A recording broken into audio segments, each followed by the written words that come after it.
Canelo or Crawford? It's tricky. I want Crawford to win, but it doesn't look like it's going to happen. You know, I would like for that to happen, but this guy's a hard puncher. He's a smart fighter. He can move. I'm just curious. I just want to see it. I want to be there to see it. He feels like this is a ridiculous fight. He states that Terence Crawford moving up 2 weight classes. Into the fight, I wasn't really I just didn't like the fact that Terence Crawford had to go up 2 weight classes. I just didn't really like that. Mike Tyson doesn't sugarcoat his thoughts on Terence Crawford daring to face Canelo Alvarez. To him, Crawford has already carved out his place in history, a legend with nothing left to chase. Tyson warns that stepping up against a naturally bigger man is no simple gamble. It's a risk that could tarnish greatness instead of polishing it. In Tyson's eyes, weight classes aren't suggestions, they're guardrails, and breaking them tilts the fight before it even begins. He admires Crawford's brilliance, but believes the wiser path is protecting the glory already won. I just don't think it's a good idea. You know, I don't think, what would he have? I don't know. I just don't think it's a good idea. People have done things crazy like that before. It's just that he doesn't have to do it. He doesn't have to do it. You posted the other day, there's a picture of you in a Rolls Royce, and you said, the quote is, "I can't remember how many of these I gave away." Canelo or Crawford? It's tricky. I want Crawford to win, but it doesn't look like it's going to happen. You know, I would like for that to happen, but this guy's a hard puncher. He's a smart fighter. He can move. I'm just curious. I just want to see it. I want to be there to see it. Because listen, there's been upsets like that before. You know, Henry Armstrong, 124 pounds, he beat the 146-pound champ. So, you know, you never know. Anything can happen when 2 men are in a ring or in a basketball court. Anything can happen. Mike Tyson doesn't hold back, dismissing the proposed fight as ridiculous, reminding everyone that weight classes exist to protect fighters. He points out the massive gap in size between Terence Crawford and Canelo Alvarez, a difference far too great to ignore. To Tyson, chasing that matchup isn't bold. It's reckless, a move that risks burying Crawford's real achievements. He makes it clear he dislikes the idea entirely, stressing that stepping in against a naturally larger man creates dangers that feel unfair. Tyson respects Crawford deeply, but believes this fight is pointless and could damage, not elevate, his legacy. Think about Terence Crawford calling out Canelo. You know, I don't like that fight. Why not? I don't like that fight. It's just too much weight, you know. And he had a close fight with the last guy he fought, Terence, because this guy was big and he was awkward. He was really awkward. He shouldn't have fought that guy. He should have fought a guy that was just come straight at him. The guy was too awkward. He's herky-jerky. Or one of them. Yeah. See, it's a missing art. 9 wins by way of knockout. And Mike Tyson, he feels like this is a ridiculous fight. He states that Terence Crawford moving up 2 weight classes is a ridiculous fight, and that he's just simply too small, and he's gonna lose, and lose bad. He feels like he didn't want to say it, but he hinted around he's gonna get knocked out, right? He thinks that, you know, Terence Crawford has skills, he's talented, but he just feels like there's weight classes for a reason. Like many people in the sport of boxing, they feel like it's weight classes for a reason. And so, you know, he's not the first person to feel this way. But my thoughts is this. Should Terence Crawford be victorious, as I expect him to, the hype train for Terence Crawford's legacy only gets bigger, because there's so many people that are doubting Terence Crawford's ability to beat Canelo Alvarez because of the size, right? They feel like this is David and Goliath.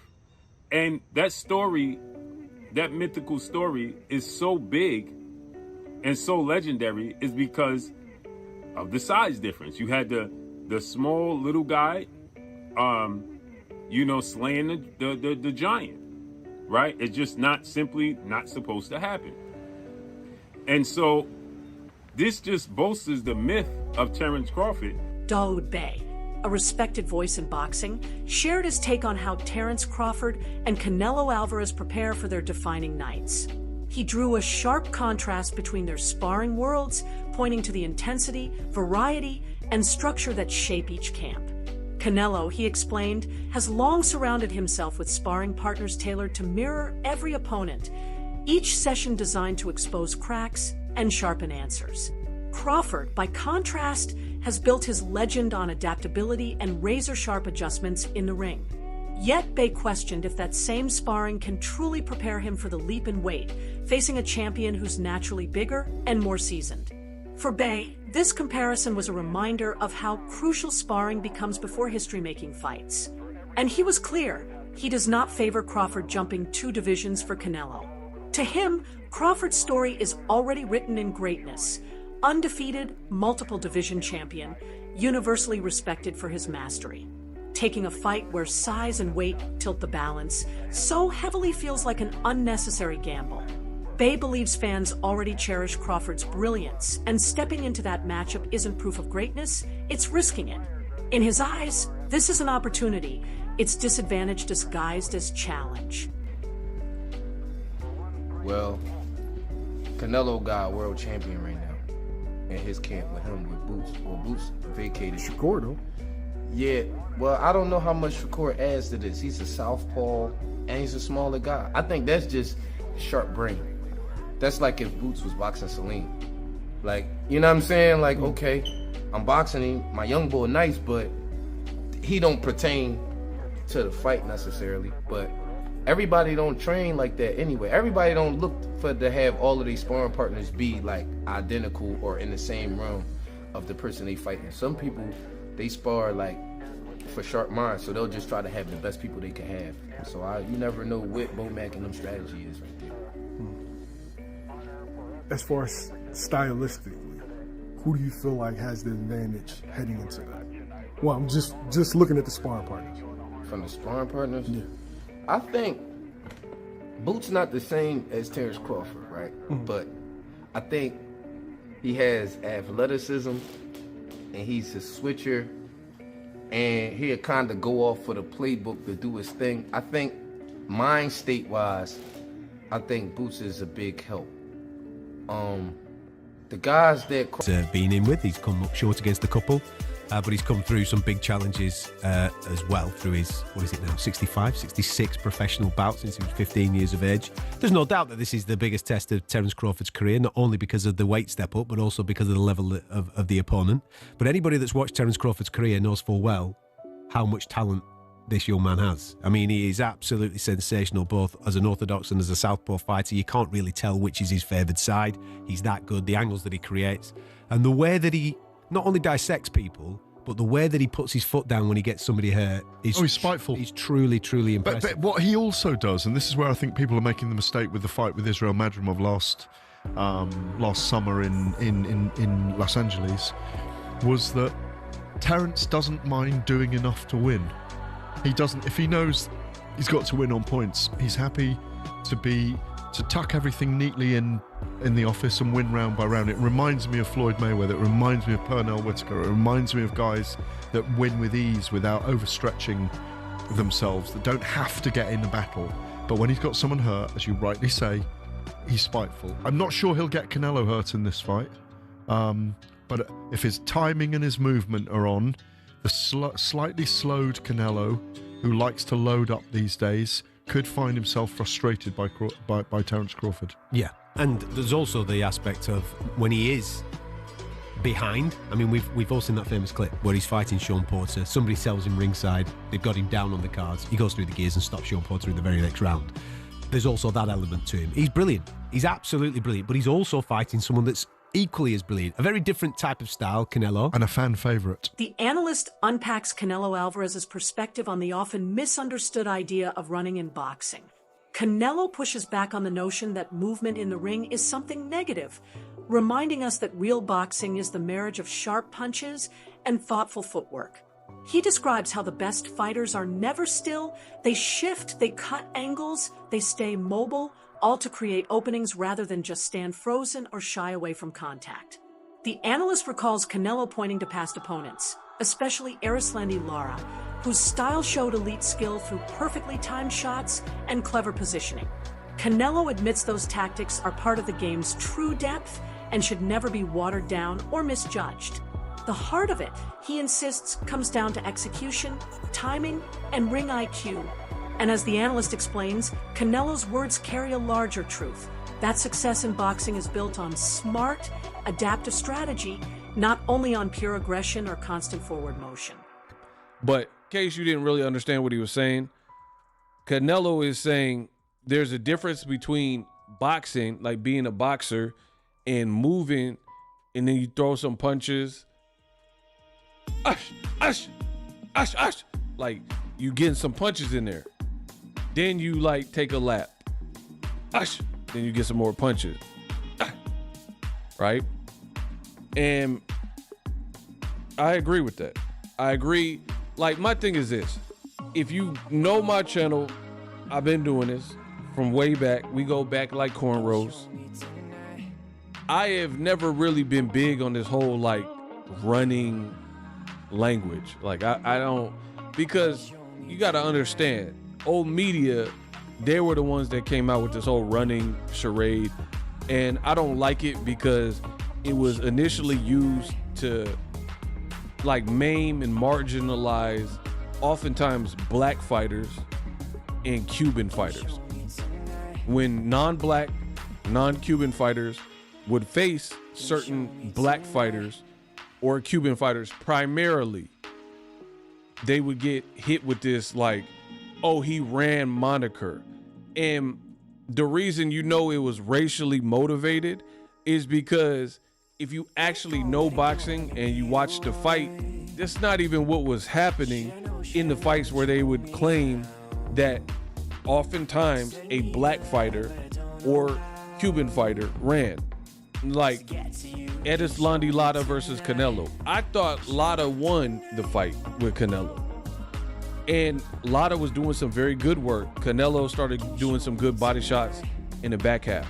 Timothy Bradley Jr. tackled the concern that Crawford's time away has left him unprepared for a massive clash. Some observers fear that long gaps outside the ring could strip away his rhythm and timing. But Bradley pushes back, reminding us that inactivity is hardly unusual for great fighters. He points to Floyd Mayweather as proof, recalling how even after breaks, Floyd returned to perform at the highest level. In Bradley's eyes, Crawford is too disciplined to ever let himself fade, known for his relentless commitment to conditioning. He insists Crawford will arrive sharp and dangerous, brushing aside all talk of ring rust as overblown. Yeah, man, I was thinking, man, like, a lot of people is making a fuss about Crawford being out of the ring for over a year, you know. I'm not putting too much stock into that, man. I'm not really, you know. Floyd Mayweather's came back from after a year. I remember John Jones, 3 years out of the game, you know. And I know it's a different sport, but it's still combat sports. 3 years out of the game, came back, faced the champion, beat him, beat the champion, you know. Crawford took the time to really build his body up, man, the way he needed to build it up. And I like his build because just looking at pictures and stuff like that, man, he put a lot of the weight on his legs. You know, that's going to help with stability. That's going to help with punching power. It's going to help with his ability to be able to take a shot too. You know, he get razzled and dazzled in there from one of them big shots from Canelo. You know, he gonna have some stability. He gonna have a base to be able to keep himself up. You know, I always say, partly to be able to take a punch. I say, it's a lot to do with physical. It also has a lot to do with mental, and it also has a lot to do with genetics. Some guys can take it more than others. That's just it. Some guys can take it more than others, man. But, I would say we all feel like the same thing when we do get hit with a big shot. You hear that ringing in your ears. That's your brain bouncing around off that skull. Bouncing around off that skull. Some part of you get numb, especially if it's a big shot. Your legs might get numb, your arm might get numb. I remember when I got knocked on my behind against Kendall Holt, man, my right leg went numb. Manny Pacquiao's trainer delivered a sharp warning about the storm Crawford may be walking into. He reminded everyone that Crawford has never truly stood across from a fighter with Canelo's size and pedigree.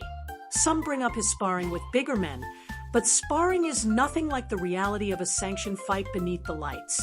The trainer stressed that once that first bell sounds, every shot from a naturally larger man carries a weight and danger Crawford has never actually felt. From his view, facing Canelo is unlike any trial Crawford has endured before. He cautioned that stepping into such unknown ground against a champion who has conquered top names in heavier divisions could simply be overwhelming. And no matter how sharp Crawford's skills are, that makes a big difference when you're in the ring. You're carrying around an extra 20 pounds you're not used to fighting with. He might get tired halfway through the fight because the extra. Why? Because the blood cells, the muscle. Trying to feed up too much muscle now. It's not normal if you're not used to it. Okay, what if he stays skinny and he comes in way under the weight? Then he's gonna get hurt. Trying to get hurt. In my outboxing, you're gonna get hit. 12-round fight. The law of averages tells you you're gonna get hit. And you like Crawford because I know he's been to your gym. So you know. It's just boxing, no bias. No, it's just boxing. Okay. No. What if, I mean, Bud's a good guy. And sport, it's athletics. It's Crawford has never been up there. Canelo's got a great chin. He's fought big guys. He's taken a lot, and everybody thinks he's done. Another analyst stepped in to highlight just how crucial size is in boxing. Many casual fans argue that skill trumps all, but the analyst reminded them that weight classes exist for a reason. They are meant to create a level playing field between fighters of similar strength and stature. He pointed out that while Crawford's talent is undeniable, facing someone as naturally large and powerful as Canelo tips the scales beyond what divisions are meant to balance. Ignoring this reality risks undermining the fairness of the matchup. The analyst insisted that the size difference has a major effect, and anyone dismissing it is overlooking one of boxing's most basic truths. Bro, size matters, and what kills me, this is what bothers me so much. That I try to educate y'all. If you don't know how to fight, the only people who say shit like this are guys who don't know how to fight. They don't know boxing. You've never been in there before. Bro, I am telling you, something y'all need to understand. This is just like when I used to tell y'all for the longest. Y'all, I got videos on my page from 10 years ago, and I'm telling y'all that MMA fighters don't have terrible boxing. They have terrible boxing. This is the time when y'all was saying, this is before the crossover fights and shit. And I'm like, MMA fighters don't stand a chance against a boxer in a boxing match. And y'all just thought, they could use, y'all are actually talking about people's wrestling backgrounds when it comes to boxing.